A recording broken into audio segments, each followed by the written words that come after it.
Today I'm with Prime Minister of Uganda. She is here at the COP28 here in the summit, and she has been expressing her concern about the African issues, that how the climate impacts. We welcome you to the WNN show here, and we are very happy to have you here to have the perspective from the African region you belong, and you have very strongly put your voice here on this global platform. So I wanted to hear from you, what are the expectations you have being here as a Prime Minister of a country which comes from the African continent? First of all, let me thank you for this interview. Uganda is one of the East African countries. Uganda is gifted by nature because Uganda lies at 621 meters and 5,011 meters above sea level. We are at the equator. We are at the equator. And so we receive rain throughout the year. However, these days we have started receiving droughts. We have started getting floods, flash floods at that, and they have destroyed our roads. So we came here to inform UNFCCC that we as Africans have not contributed to the damage of our climate. Right. Because the emissions we contribute is 0.001 to the global emissions. And yet, because of the nature of our environment, we can contribute to rising those emissions, given support. Because for us, we are lucky, we have the best climate, we have the best weather, we have everything. We have enough forests, we have waters, we have swamps. So given support, and we work on our issues, because our country has got the best weather. So we need support from the Loss and Damage Fund to work on our environment, to work on our climate, to work on our forests, so that these forests can help to reduce. You have been here and attending lots of other sessions and discussion at the round table also. And how do you see outcome? Because in the past COPs we have seen lots of announcements were there, lots of discussion were there. But ultimately, those developing countries, they didn't get much benefits. Like you have said, they have been. We have been accessing only 10% of these global funds. However, they have promised this time around that the accessibility of this money will be looked into so that African countries can access this money. We have a lot of hope now that UAE is the chair.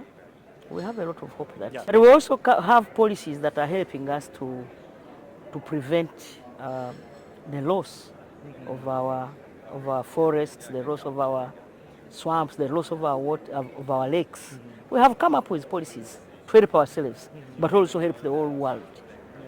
Yes. When you talk about the climate change impacts, yes, it brings lots of health issues. Yes. Not only health issues, because we borrow money to work on our roads. We borrow money to work on our roads, and most of the roads are now destroyed by floods. Right. Yes. The infrastructure is also. Yeah, infrastructure is an issue. Yeah. Because in some countries they have cholera. We don't have cholera in Uganda as of now, but in some other countries in Africa they have cholera out of these floods. So here's the issue. Yeah, how do you overcome? Because infrastructure building is also an issue in Uganda, and access to the clean energy, that is the more important that we are talking here. So these are the few things. That how do you have any roadmap for that? That when they deliver the their commitment and give the funds, then any plan in short term or long term? For us in Uganda, we already have our policy on clean energy, so that our people can stop using charcoal and firewood. We already have that because we have been able to construct dams. We have been able to do the energy mix. We have solar energy, Yes, and so somehow we have made some strides. But if this fund comes, it will help us to accelerate our. Lots of people, they want to invest also in different sector, not only about the climate sector or any solar sector, whatever. There are many people, those who want to invest in health sector, education sector, and many investors are there across the world. So how do you see that, that is the good place? Because sometimes we see, and they are apprehensive about the political stability, instability, sometimes due to that they also being hesitant. So can you suggest us that, how that the investor should get the confidence to come there in Uganda? Uganda is a stable country. We're a peaceful country because we are democratically elected. And so we don't have any issue of insecurity, despite the few punctuated cases, like any other country. Yeah, like border But areas. yes, so Uganda is stable. And a little bit, I want to have your comment on the access to education, especially that when the rural areas, that how the children are, any policies there or any support you are getting from out of the country. Of course, we already have policies in education. We have free education in primary schools and secondary schools. We also have, government has put in place a budget to cater for the children, the needy children. And the education sector is moving on very well, despite a few issues here and there. Yeah. Yes. So I need at the last, as a concluding point, all the developing countries should think about it after going out, after the discussion from the COP28. What they should focus primarily.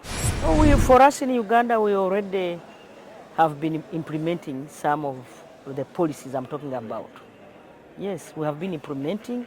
We're already doing the energy mix, clean energy mix. We have hydropower, we have solar, and today we signed an agreement with Mazida. Mazda. Yes, Mazida is a UAE company that is coming to our country, and we already signed the roadmap. So My president was here. So for us, we have been moving. Yeah, so you are also open for other countries as well, or other investors as well, they come and invest there. Of course, Yeah. of course. So any protective policy for them? Uganda is, the policies that are there enable investment. Yes, we already a stable country. Thank you so much for the short and quick discussion, and I look forward to see you again with the different discussion. Oh.